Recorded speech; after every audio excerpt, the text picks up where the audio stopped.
Israel युद्ध के बीच में एक देश अंधेरे में डूब चुका है, जहां अंधेरा अब रात में नहीं दिन में भी छा रहा है, जहां अस्पतालों में इलाज रुक गया है और वजह सिर्फ एक है, तेल खत्म हो चुका है। यह कहानी है क्यूबा की। मैप में छोटा सा दिखने वाला यह देश आज दुनिया के सबसे बड़े संकटों में से एक से गुजर रहा है। ऐसा संकट जो धीरे धीरे पूरे देश को रोक रहा है। मार्च के महीने में क्यूबा की बिजली व्यवस्था कई बार पूरी तरह ठप हो चुकी है, क्योंकि देश के पास अब न पेट्रोल बचा है न ही डीजल। सोचिए 10 से 20 घंटे तक बिजली गायब रहती है। हॉस्पिटल में मरीजों का इलाज बीच में रुक जाता है, स्कूल बंद हैं, पानी की सप्लाई ठप है, मार्केट बंद है और अब हालात यह हैं कि खाने की कमी, दवाइयों की कमी, हर तरफ सिर्फ संकट ही संकट है। यहाँ तक कि देश की फ्लाइट व्यवस्थाएं भी रद्द कर दी गई हैं, क्योंकि जेट फ्यूल तक खत्म हो चुका है। पावर प्लांट एक एक करके बंद हो रहे हैं और पूरा देश धीरे धीरे अंधेरे में डूबता जा रहा है। अब सवाल यह है कि आखिर यह सब हुआ कैसे। दरअसल क्यूबा को तेल सप्लाई करने वाले दो बड़े देश थे, वेनेजुएला और रूस। लेकिन जब अमेरिका ने वेनेजुएला पर सख्त कार्रवाई कर और दबाव बढ़ाया तो वहां से आने वाली ऑयल सप्लाई लगभग रुक गई। और सिर्फ इतना ही नहीं, अमेरिका ने साफ चेतावनी दी, अगर कोई भी देश क्यूबा की मदद करेगा तो उस पर भी एक्शन लगाया जाएगा।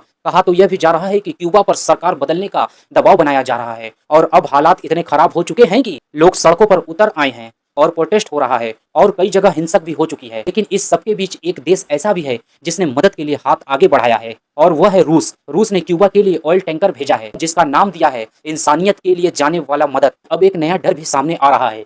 क्या रूस का यह कदम दुनिया को एक और बड़े टकराव की तरफ लेकर जाएगा, क्योंकि पहले से ही दुनिया कई तनाव से गुजर रही है। इस पूरी स्थिति का असर सिर्फ क्यूबा तक सीमित नहीं है, बल्कि पूरी दुनिया पर पड़ रहा है। भारत की बात करें तो अभी हालात कुछ नियंत्रण में हैं, और यही सवाल अब सबसे बड़ा है, अगला नंबर किसका हो सकता है। अगर आप ऐसे ही सच्ची और जरूरी खबरें समझना चाहते हैं तो वीडियो को शेयर जरूर करें।